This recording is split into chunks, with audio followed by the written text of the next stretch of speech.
안녕하십니까? 저는 이번 방송을 맡은 아나운서 김지민입니다. 지금부터 6학년 내일북 우수작품을 발표하도록 하겠습니다. 먼저 6학년 최연서 학생의 발표가 있겠습니다. 안녕하세요. 저는 6학년 1반 최연서입니다.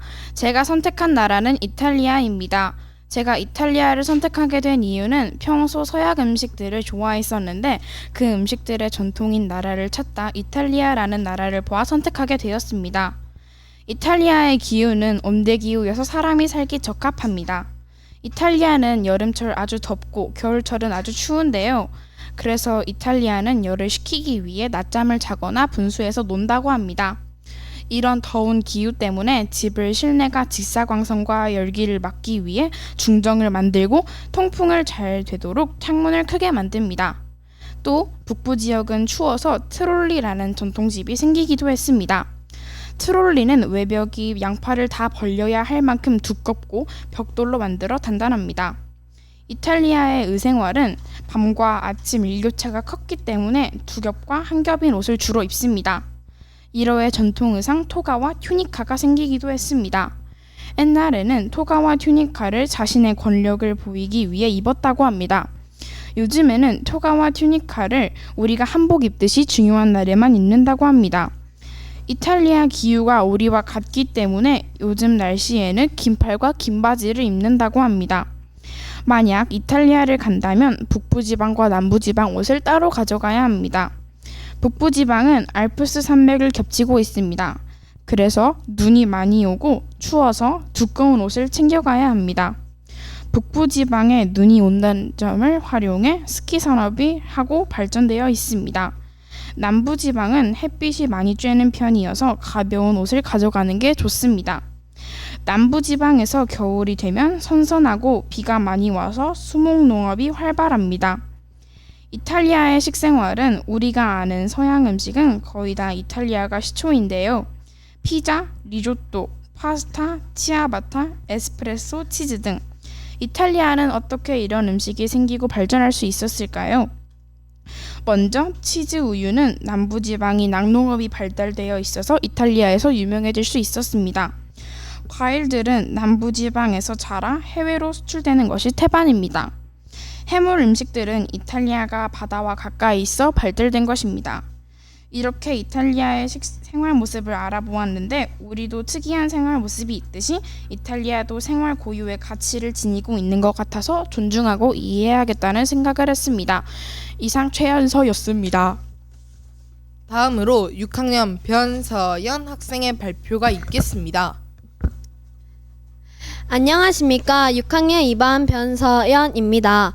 제가 선택한 나라는 베트남입니다. 동남아시아 인도차이나 반도 동부에 위치해 있으며 동경 107도, 50도 사이에 위치하고 북위 16도, 10도에 위치해 있습니다. 베트남은 북부 지역과 남부 지역으로 나뉘는데 위도의 차이로 베트남의 기후는 북부, 남부 기후가 다르게 나타나기도 합니다. 그리고 동남아시아 남쪽에 위치하기 때문에 고지를 제외한 전 지역이 열대기후에 속해 있습니다. 그만큼 북부와 남부 지역도 날씨의 영향이 다릅니다. 건기가 북부 지역은 6월부터 7월에 건기가 지속되고 남부 지역은 8월과 9월에 건기가 지속됩니다. 그리고 베트남은 열대기후이기에 사람들은 태양을 막기 위해 바람이 잘 통하는 얇은 옷을 입는다는 특징이 있습니다.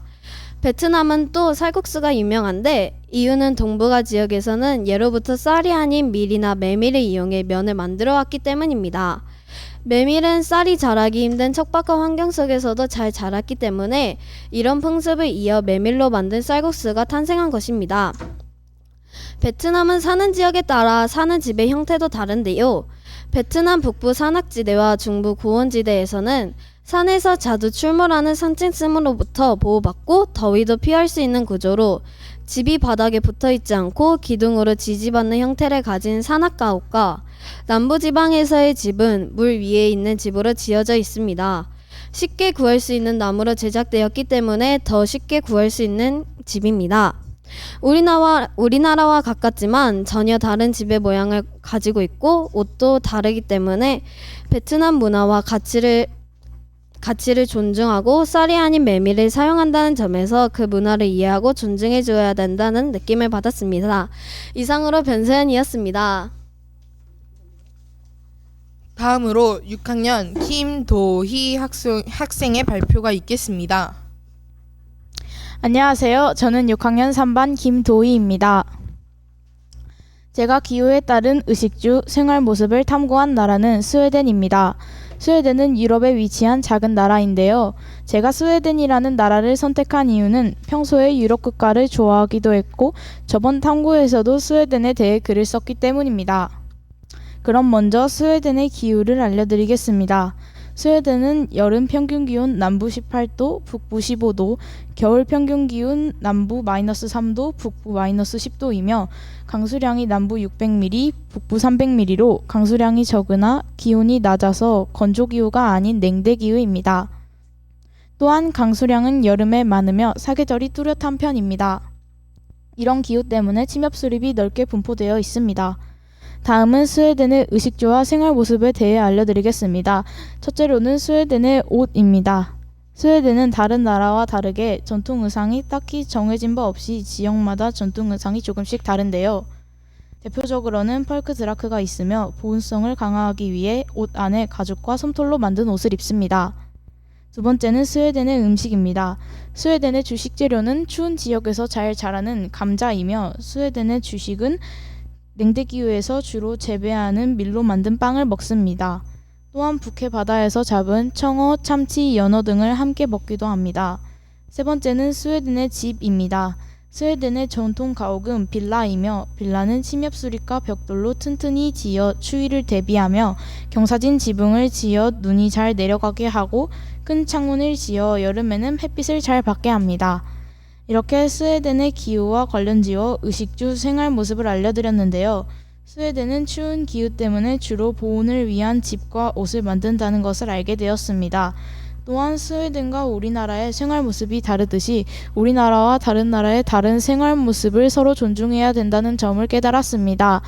이상으로 6학년 3반 김도희였습니다. 감사합니다. 다음으로 6학년 권지원 학생의 발표가 있겠습니다. 안녕하세요. 저는 6학년 4반 권지원입니다. 저는 이번 사회시간 내가 선택한 나라의 옷, 음식, 집 등의 생활 모습을 세계 기후의 분포와 특징을 관련지어 쓰기 위해서 그리스를 선택했습니다. 그리스를 선택한 이유는 교과서에서 그리스의 건물들을 보았는데 흰색과 파란색이 섞여 있는 모습이 너무 예뻐서 그리스에 대해 더 알아보고 싶어졌기 때문입니다. 그럼 지금부터 그리스의 기후 특징 먼저 알아보겠습니다. 그리스는 일부 지역을 제외하고 지중해성 기후로 여름엔 기온이 높고 매우 건조해 맑은 날씨가 계속되며 겨울에는 따뜻한 가운데 우기가 있어 습한 편이라는 기후 특징을 가지고 있습니다. 그렇다면 그리스의 기후 특징에 관련된 의식주에는 무엇이 있을까요? 지금부터 알아보겠습니다. 그리스 신화를 보다 보면 유난히 많이 나오는 두 가지 나무가 있는데요. 그 첫 번째가 올리브 나무입니다. 그리스의 음식에서는 올리브를 빼놓을 수 없습니다. 그리스의 온난하고 건조한 기후가 올리브를 경작하는 데 가장 좋은 조건이기 때문입니다. 이번엔 그리스의 기후와 관련된 건물을 알려드리겠습니다. 제가 위에서 말한 교과서의 파랗고 하얀 건물들은 모두 그리스 산토리니에서 볼 수 있는 풍경입니다. 이곳의 건물들은 색이 밝고 벽이 두꺼우며 창문들이 작은 특징이 있습니다. 왜냐하면 흰색 집은 강한 햇볕을 반사시키고 두꺼운 벽과 작은 창문들은 이 뜨거운 햇살을 막아주기 때문입니다. 이렇게 내가 선택한 나라의 기후 특징과 나라의 음식, 집 등을 관련지어 보니 기후와 의식주는 생각보다 더 가까운 관계란 것을 알게 되었습니다. 그리스에 대해 조사하니 산토리니의 풍경을 직접 보고 싶다는 생각도 들었습니다. 이상 6학년 4반 권지원이었습니다. 감사합니다. 이상으로 6학년 내일북 우수작품 발표를 마치도록 하겠습니다. 감사합니다.